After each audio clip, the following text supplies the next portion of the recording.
Kasipagan at kababaan ng loob. Dalawa lang yan sa mga katangiang natatani kay Dr. Roel Rodriguez Soralta. Masasalamin ang mga katangiang ito sa kanyang mga natamo sa buhay, lalong-lalo na sa larangan ng pananaliksik at agham. Hindi naging hadlang ang kahirapan upang makapagtapos ng pag-aaral si Dr. Soralta. Pagbabalik tanaw nga, siya ay naging working student at mapalad na nabigyan ng scholarship.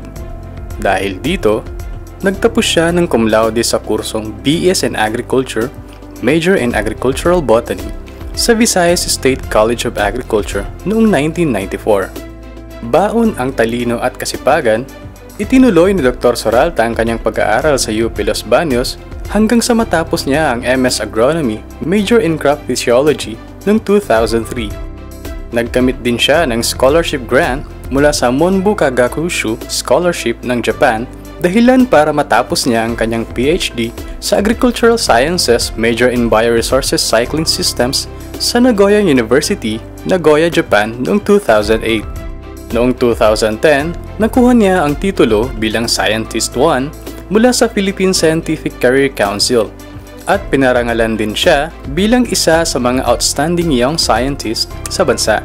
Sa parehong taon, nakuha din niya ang isa sa mga parangal ng Japan International Award for Young Agricultural Researchers at isa rin siya sa mga nagkamit ng Presidential Lingkod Bayan Award noong 2013. Ang mga nabanggit ay ilan lamang sa mga natatayang natamo sa buhay ni Dr. Soralta. At sa likod ng pagiging isang eksperto sa larangan ng pananaliksik, masasalamin din sa kanyang mga gawa sa PhilRice ang kanyang pagmamahal sa mga magsasaka. Hindi kaila na sa bansa natin, may mga lugar na kung hindi kapos ay wala halos patubig lalo na kung panahon ng taniman. Kung meron man, nakaasa lamang ang mga ito sa tubig ulan. Isa ito sa mga rason kung kaya isa sa mga sinasaliksik ni Dr. Soralta ang tungkol sa plasticity ng ugat ng mga palay. Bunsod sa climate change, wala na masyadong kasiguraduhan yung ating irigasyon.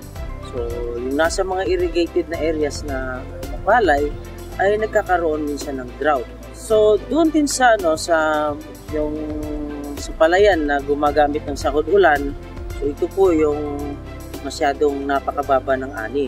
Ito din, nai-relate din natin sa climate change dahil wala na rin kasiguraduhan yung ulan.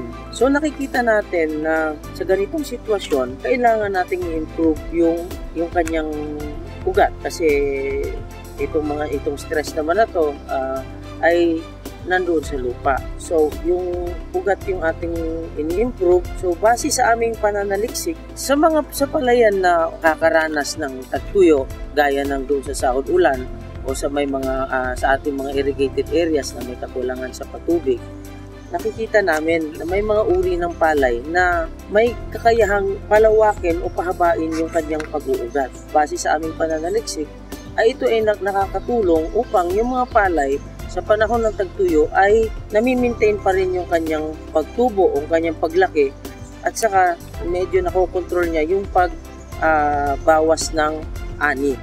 Ang resulta ng kanilang pananaliksik sa ugat ang nagbigay daan upang makadevelop ng iba't ibang teknolohiya para mapabilis ang pagpili ng mga palay na may katangian ng root plasticity na hindi na kailangang suriin mismo ang ugat. Ilan sa mga ito ay ang root box hard pan, raised bed, line source sprinkler, thermal imaging, at root box pinboard systems na kasalukuyang ginagamit ng ating mga breeders upang mapabilis ng halos 50 hanggang 60% ang pagdevelop ng mga varieting angkop sa lupang may kakulangan sa patubig. Sa kasalukuyan, ilang uri ng palay na drought tolerant ang pinag-aaralan sa mga bukid na sahod ulan kasama mismo ang mga magsasaka. Katunayan, ilan sa mga uri nito ay ginagamit na ng mga magsasaka upang mapalakas ng hanggang 20% ang kanilang ani, lalo na sa panahon ng tag-araw.